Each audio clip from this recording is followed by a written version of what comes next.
അപ്പോൾ നമ്മൾ ബെഡാക്കാനയ്ക്ക് പോകാനാണ് ഒരുങ്ങി നിൽക്കുന്നത്. ബെഡാക്കാന എന്ന് വെച്ചാൽ ഫംഗ്ഷനാണ്, ഒരു കുഞ്ഞി ഫംഗ്ഷൻ. അതിൻ്റെ കൂടെ നല്ല ഫുഡും കിട്ടുമേ. അപ്പോൾ നമ്മളെല്ലാവരും കൂടെ ഒന്നിച്ച് കൂടി പിള്ളേരുടെ ഡാൻസ്, പാട്ട്, പിന്നെ അവാർഡൊക്കെ ഉള്ളവർക്ക് അവാർഡ് ഇങ്ങനെയൊക്കെ കൊടുത്തുകൊണ്ടിരിക്കും. നമ്മളിതെല്ലാം കണ്ട് ആസ്വദിച്ച് ഇങ്ങനെ കഴിച്ചുകൊണ്ടിരിക്കാം.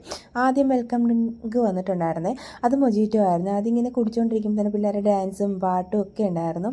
സിംഗിളായിട്ടും ഉണ്ടായിരുന്നു. എൻ്റെ മോൾ ആദ്യമായിട്ട് കേട്ടോ സിംഗിളായിട്ട് ഡാൻസ് കളിക്കാൻ കയറുന്നത്. അവൾക്കറിയാവുന്ന രീതിയിൽ അവൾ കളിച്ചിട്ട് ഇറങ്ങി കേട്ടോ. എനിക്കായിരുന്നു പേടി, എന്താവും എങ്ങനെയാവുമെന്ന്. പക്ഷേ അവൾക്കൊരു പേടിയില്ലായിരുന്നേ. അതാണ്ട് ഇതുപോലെ സ്നാക്സ് ഇങ്ങനെ വന്നുകൊണ്ടിരിക്കും, നമ്മളിങ്ങനെ കഴിച്ചുകൊണ്ടിരിക്കാം. പിള്ളേർക്ക് എന്തെല്ലാം കഴിവുകളല്ലേ. എല്ലാവരും ഡാൻസ് കളിച്ചു കേട്ടോ. കളിക്കുന്നവർക്കെല്ലാം ഗിഫ്റ്റും കൊടുക്കുന്നുണ്ട്. ആരെയും നിരാശരാക്കുന്നില്ല. അതാണ് എൻ്റെ ഏറ്റവും വലിയ പ്രത്യേകത എന്ന് പറയുന്നത്. മറിയം ഗിഫ്റ്റിന് വേണ്ടി മാത്രം ഡാൻസ് കളിച്ച കേട്ടോ.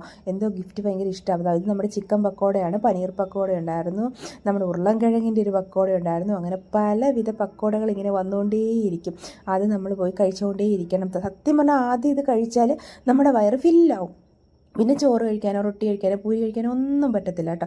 മറി ഇത് പൊട്ടിച്ച് നോക്കാനുള്ള ഒരു ഇതിലിരിക്കുകയാണ്.